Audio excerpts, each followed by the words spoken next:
एक जमाना था जब अमेरिका आपको आंखें दिखा रहा था, आप अमेरिका को आंखें दिखा रहे थे, क्योंकि अमेरिका भी ऐसे ना चूरन बांटने वाली बातें कर रहा था दोस्तों कि ये कर देंगे तो वो कर देना, करो जो करना है। मेजर साहब, ये कल तक तो भारत कह रहा था हम किसी भी सूरत में तेल खरीदेंगे, आज भारत ने क्यों कम कर दिया?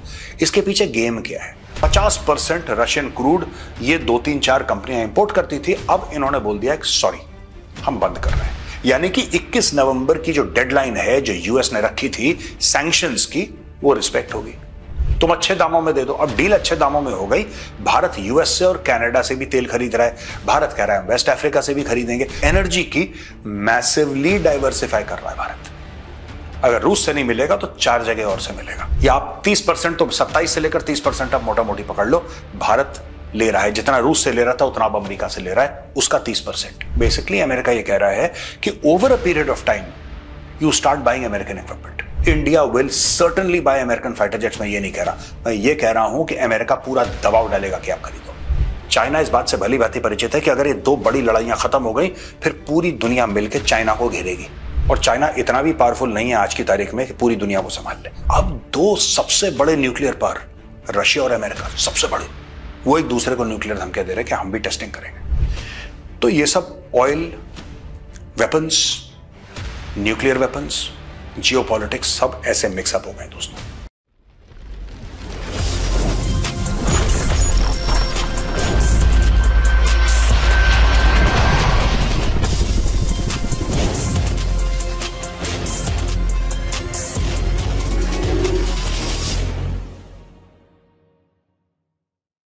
जय हिंद दोस्तों, मैं हूं मेजर गौरवारी और आप देख रहे हैं द चाणक्य डायलॉग्स। दोस्तों 2-3 चीजें हैं बड़ी इंपॉर्टेंट। आपको पता है कि जो 50% टैरिफ लगा था उसमें 25% तो क्योंकि ट्रेड इम्बैलेंस था, क्योंकि भारत ज्यादा बेचता था, अमेरिका से कम खरीदता था, उसकी वजह से उसने टैरिफ लगाए। एडिशनल 25% टैरिफ लगाए डोनाल्ड ट्रंप ने, क्योंकि भारत रूस से तेल खरीदता था। और भारत का हर समय यह कहना था कि साहब हम क्यों ना खरीदें तेल, हमें सस्ता मिलता है तेल। और तुमने कौन सा सैंक्शन लगा दिए यार? तुमने कौन से सैंक्शन लगा दिए रशिया पे? तुम तो मुंह जवानी बात कर रहे हो कि मत खरीदो वरना ये मत। ऐसे थोड़ा ना काम चलता है। आप प्रॉपर कार्रवाई करिए, प्रॉपर सैंक्शन लगाइए। तो दोस्तों करते करते करते करते 8 महीने के बाद यूएस ने फाइनली उनके ऊपर सैंक्शन लगा दिए। अब 2 बड़ी कंपनियां हैं रूस की जिनके ऊपर सैंक्शन लगे हैं। इसके बारे में हम कई बार द चाणक्य डायलॉग्स पर डिस्कस कर चुके हैं, इसी शो पर डिस्कस कर चुके हैं। हुआ क्या कि अब भारतीय कंपनियों ने तेल खरीदना रूस से बंद कर दिया, क्योंकि जाहिर सी बात है अब सैंक्शंस लग गए हैं, अब आप नहीं खरीद सकते। एक जमाना था जब अमेरिका आपको आंखें दिखा रहा था, आप अमेरिका को आंखें दिखा रहे थे, क्योंकि अमेरिका भी ऐसे ना चूरन बांटने वाली बातें कर रहा था दोस्तों कि ये कर देंगे तो वो कर देना, करो जो करना है। लेकिन अब सैंक्शंस लग गए हैं, अब कानूनी गलत हो जाएगा खरीदना। यूएस ने सैंक्शंस लगा दिए हैं। अब इसमें 2-3 बातें हैं दोस्तों जो कि बड़ी इंटरेस्टिंग है और आज मैं आपको एनालाइज करके बताऊंगा, क्योंकि कई लोग कल से मुझे फोन कर चुके हैं, डीएम कर रहे हैं, मैसेज कर रहे हैं कि यार मेजर साहब ये कल तक तो भारत कह रहा था हम किसी भी सूरत में तेल खरीदेंगे, आज भारत ने क्यों कम कर दिया? इसके पीछे गेम क्या है दोस्तों? सबसे पहली चीज, जो कुछ लोग, हमारे यहां भी कुछ ऑपोजिशन के लोग हैं जो कह रहे हैं कि नहीं डर गए, ये डर की बात नहीं होती। सिंपल बात यह होती है नेशनल इंटरेस्ट की। जहां पे मां भारती का फायदा है वहां पे वो काम होना चाहिए, और प्रधानमंत्री मोदी वही काम कर रहे हैं। अब मैं आपको समझाता हूं ये गेम क्या है। देखिए, सैंक्शंस लगाए ये साहब, रोजनेफ्ट और लुकोइल, ये यूनाइटेड स्टेट्स ऑफ अमेरिका ने सैंक्शन लगा दी। ये 2 कंपनियां हैं जो 50% of oil outflow to India, में क्रूड ऑयल की बात कर रहा हूं, वो मैनेज करती है कंपनी। लुकोइल और रोजनेफ्ट, इन दोनों के ऊपर लगा दिया सैंक्शन। अब भारत से इसका रिस्पांस क्या आया है? डेट दी थी, कट ऑफ डेट 21 नवंबर 2025, यानी कि नवंबर का महीना चल रहा है, इसकी 21 तारीख। अगर 21 तारीख को आपको बंद करना है और बिल्कुल कट ऑफ करना है तो आपको पहले से बंद करना शुरू करना पड़ेगा, और फिर आपको प्रॉपर उसका जस्टिफिकेशन देना पड़ेगा कि साहब इस दिन आखिरी पैसा गया, उस दिन कम पैसा गया, उस दिन ज्यादा गया, ऑल ऑफ दैट। अब ये देखिए, यहां पे maritime intelligence firm Kepler predicts a sharp fall in Russian crude deliveries in December. A gradual recovery is expected by early 2026 using intermediaries and alternate trading routes. तो भारत की जो 2-3 कंपनियां हैं जो सबसे ज्यादा रशियन क्रूड को इंपोर्ट करती थी, उन्होंने क्या करा है? ये जानने की बहुत जरूरत है। फिर मैं आपको बताऊंगा इसमें न्यूक्लियर टेस्टिंग की बात है और न्यूक्लियर वाला क्या मामला चल रहा है, सारा का सारा इसी के इर्द गिर्द घूम रहा है दोस्तों, चाहे वो अमेरिका का हो चाहे रूस का हो। रिलायंस इंडस्ट्रीज ने बोल दिया है कि वो रशियन क्रूड ऑयल खरीदना बंद कर देगी, जबकि उसका एक लॉन्ग टर्म डील है रोजनेफ्ट के साथ। लेकिन जब आप डील साइन करते हैं उसमें सैंक्शन वैंक्शन दुनिया भर की चीजें लिखी रहती हैं, कैविएट्स होते हैं, इफ एंड बट होते हैं, राइट। लेकिन वो लॉन्ग टर्म डील थी। रिलायंस ने बोला कि नहीं साहब, आपके ऊपर सैंक्शंस लग गए हैं, हम आपसे तेल नहीं खरीदेंगे। दूसरा, Mangalore refinery and petrochemicals limited MRPL और एचपीसीएल मित्तल एनर्जी लिमिटेड, ये रशियन इंपोर्ट्स बंद कर रहे हैं। इन्होंने ऐलान कर दिया कि साहब हम बंद कर रहे हैं। तीसरी चीज, ये जो तीन फर्म्स थे, they accounted for total 50% of India's 1.8 million barrels a day of Russian crude imports in the first half of 2025। 50% Russian crude ये 2-3-4 कंपनियां इंपोर्ट करती थी। अब इन्होंने बोल दिया कि सॉरी, हम बंद कर रहे हैं। यानी कि 21 नवंबर की जो डेडलाइन है जो यूएस ने रखी थी सैंक्शंस की, वो रिस्पेक्ट होगी। ठीक है जी, एक तो ये पॉइंट हो गया सबसे पहला वाला। फिर अब इंडिया करेगा डाइवर्सिफाई, और इंडिया कहां जाएगा साहब? इंडिया सीधा का सीधा जाना है उसने इराक के पास, उसने जाना है सऊदी अरब के पास, उसने जाना है यूएई के पास, गैस के लिए उसने जाना है कतर के पास, और ये सारी की सारी चीजें आप दुनिया भर में पर बैरल ऑयल इसके रेट बढ़ेंगे, आप देख लेना, 4, 5, 6, $7 बढ़ेंगे ही बढ़ेंगे over a period of 3-4 months. ये होने वाला है। डिमांड एंड सप्लाई वाली बात है, सिंपल सी बात है। ठीक है जी, डिमांड ज्यादा है, सप्लाई कम है, दाम बढ़ना लाजमी है, ये होगा। यहां पे India is increasing imports from Middle East, Latin America, West Africa, Canada and the United States. अब इसमें यूनाइटेड स्टेट्स वाला मामला आ गया, क्योंकि यही चीज यूएस बहुत समय से कह रहा था, यार रूस से क्यों खरीद रहे हो, हमसे क्यों नहीं खरीदते? तो भारत ने बोला ठीक है, तुम अच्छे दामों में दे दो। अब डील अच्छे दामों में हो गई। भारत यूएस से और कनाडा से भी तेल खरीद रहा है, भारत कह रहा है वेस्ट अफ्रीका से भी खरीदेंगे। तो ये सारी की सारी चीजें इंडिया कर रहा है, यानी कि अपनी सप्लाई चेन एनर्जी की मैसिवली डाइवर्सिफाई कर रहा है भारत। अगर रूस से नहीं मिलेगा तो 4 जगह और से मिलेगा, क्योंकि दोस्तों इकोनॉमी तो ऑयल पे चलती है। आपको अच्छा लगे बुरा लगे, without oil you can't run your economy even for 1 day और इवन हाफ अ डे। यहां पे US crude imports hit 568,000 barrels a day in October 25, the highest since March 2021. The surge was driven by economics, not sanctions, and expected to stabilize at 250 to 350,000 barrels a day in December, January. अब हुआ क्या है कि आप देखते हैं कि रूस से भारत लेता था at a peak 1.8 million barrels a day. कितना? 1.8 million barrels a day।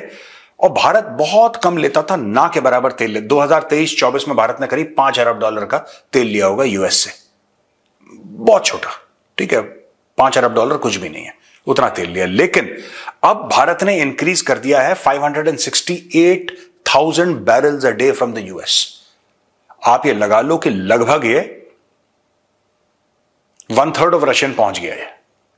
Russia एक मुल्क है, 1/3 रशिया का ऑलमोस्ट, या आप 30% तो 27 से लेकर 30% आप मोटा मोटी पकड़ लो, भारत ले रहा है। जितना रूस से ले रहा था उतना अब अमेरिका से ले रहा है, उसका 30%।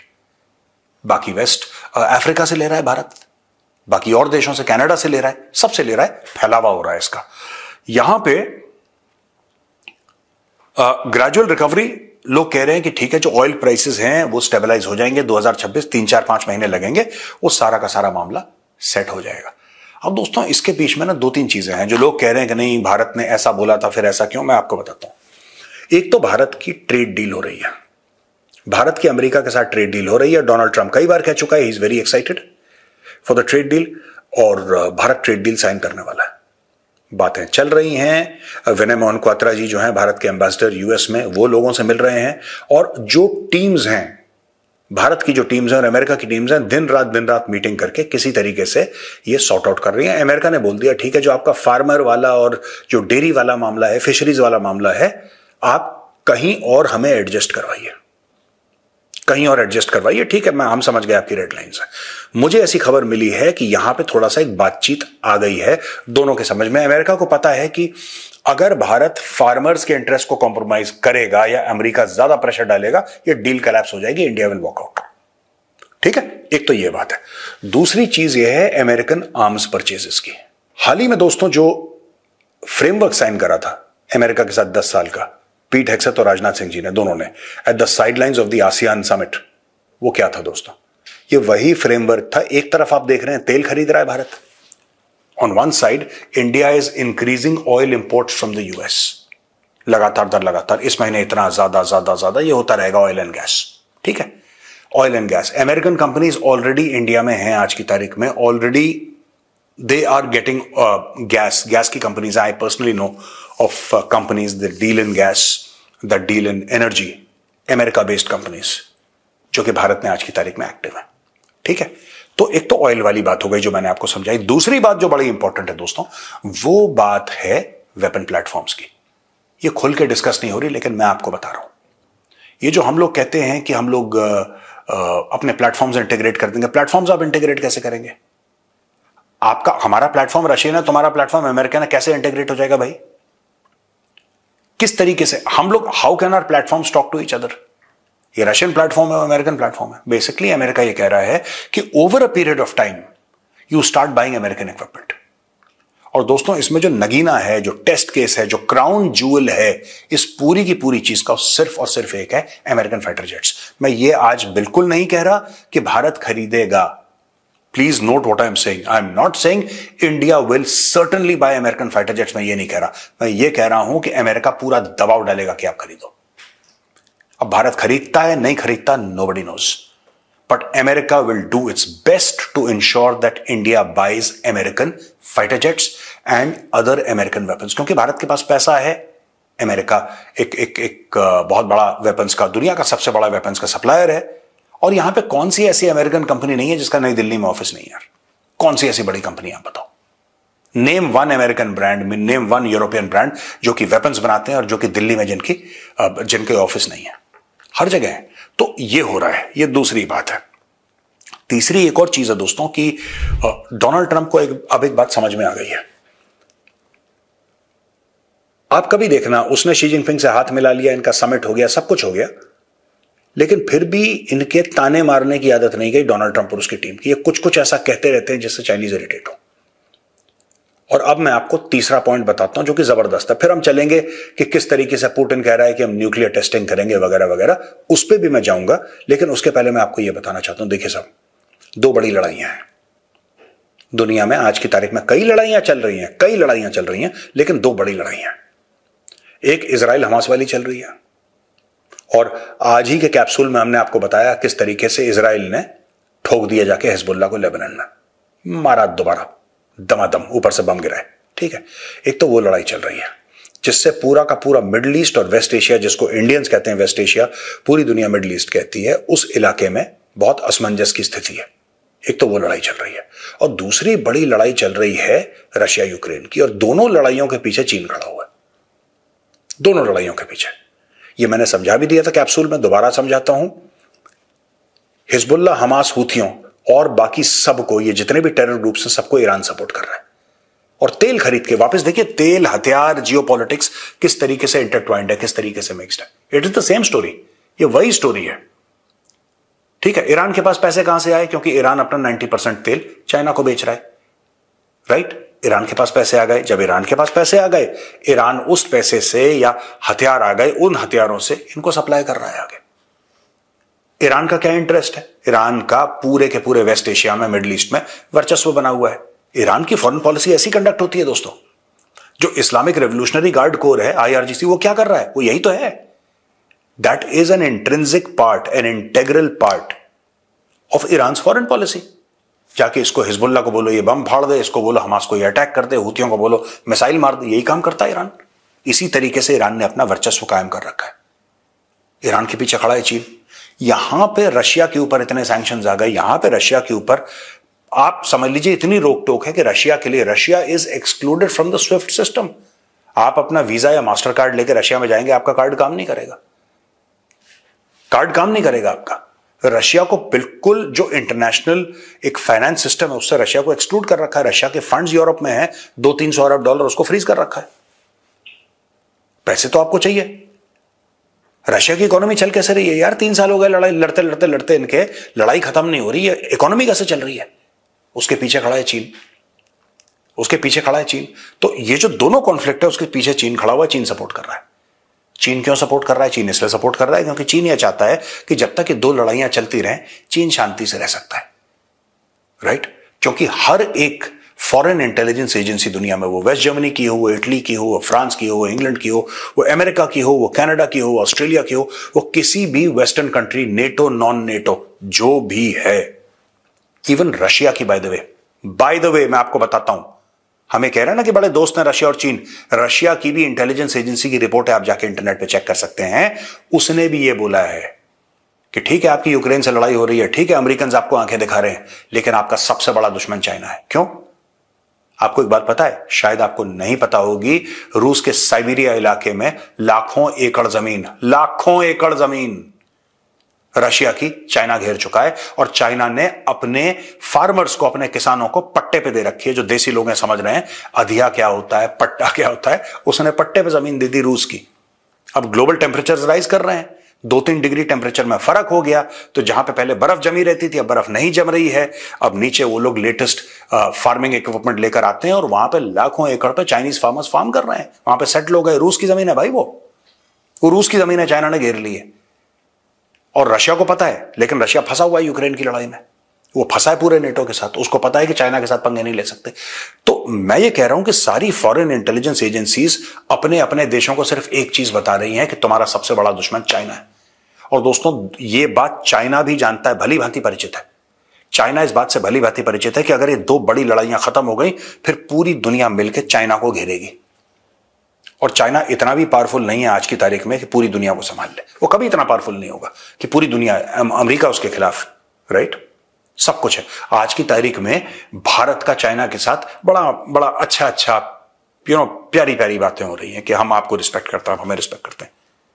ये शॉर्ट लिव्ड है, ये शॉर्ट लिव्ड है। चाइना फिर धोखा देगा, चाइना फिर गलवान में घुसने की कोशिश करेगा या कहीं और, राइट?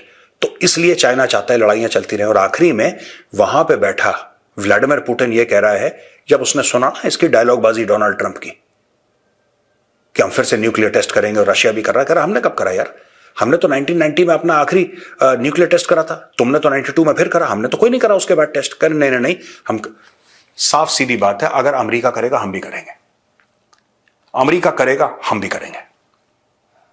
अब दोस्तों न्यूक्लियर धमकियां, आज तक हम देखते थे कि सिर्फ नॉर्थ कोरिया और पाकिस्तान जैसे देश न्यूक्लियर धमकियां देते थे। नॉर्थ कोरिया हर दूसरे दिन देता था, हर दूसरे दिन, मंडे को देता था, वेडनेसडे को, फिर फ्राइडे सैटरडे को देता था, वीकेंड पे ऑफ करके फिर मंडे को, राइट? और पाकिस्तान का भी ये पैटर्न था, मंडे को कोरिया ने देनी है, नॉर्थ कोरिया ने, तो ट्यूसडे को, मंगल को पाकिस्तान देगा, एक एक दिन छोड़ के ये लोग देते थे। अब दो सबसे बड़े न्यूक्लियर पावर, रशिया और अमेरिका, सबसे बड़े, वो एक दूसरे को न्यूक्लियर धमकियां दे रहे कि हम भी टेस्टिंग करेंगे। तो ये सब oil, weapons, nuclear weapons, geopolitics, सब ऐसे मिक्सअप हो गए दोस्तों। खबर लेटेस्ट ये है कि भारत की बड़ी बड़ी कंपनियों ने रूस से तेल खरीदना बंद कर दिया है, क्योंकि तराजू के दूसरे पल्ले में एक तरफ तेल है, दूसरे पल्ले में है डिफेंस एग्रीमेंट और ट्रेड एग्रीमेंट। ये दो चीजें हैं और इंडिया ने यह डिसाइड कर लिया है कि डिफेंस एग्रीमेंट और ट्रेड एग्रीमेंट ज्यादा महत्वपूर्ण है। तेल जो है हम कहीं और से ले लेंगे, और जो 4-5 अरब डॉलर का हमें सालाना नुकसान होगा वो एक बहुत छोटा अमाउंट है, वो हम कहीं और से पूरा कर लेंगे, दैट विल मैनेज, वो हम कहीं से मैनेज कर लेंगे। ये भारत ने मन बना लिया है। 21 नवंबर डेडलाइन है और भारत ने अपने तेल के इंपोर्ट्स जो थे रशिया के, वो लगभग ना कर दिए हैं। आज का वीडियो कैसा लगा दोस्तों? आपको पसंद आए तो उस वीडियो को लाइक करिए, हमारे चैनल को सब्सक्राइब करिए, बेल आइकन दबाना बिल्कुल मत भूलिएगा। जय हिंद, वंदे मातरम, भारत माता की जय।